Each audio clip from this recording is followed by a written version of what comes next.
صرف جمعے کے دن مسجد میں آ رہے ہیں. جمعے کے دن کی بھی فجر کی نماز ہم نہیں پڑھے ہوتے ہیں, اور جمعے کے دن ہم پہلی صف میں آ کے بیٹھے 11 بجے سے. مولانا جرجیس صاحب خطبہ دیں گے, 11 بجے سے مسجد بھر گئی.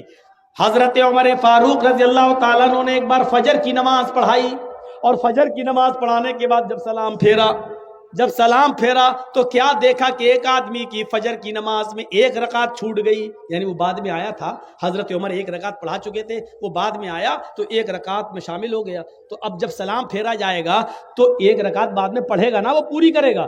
تو حضرت عمر نے اس کو دیکھا, یہ بعد میں آیا, پھر دیکھتے رہے, پتہ چلا ایک ہی رکعت اس نے پڑھی, یعنی ایک مل گئی تھی, ایک پڑھ لی اور ایک بعد میں پوری کر لی.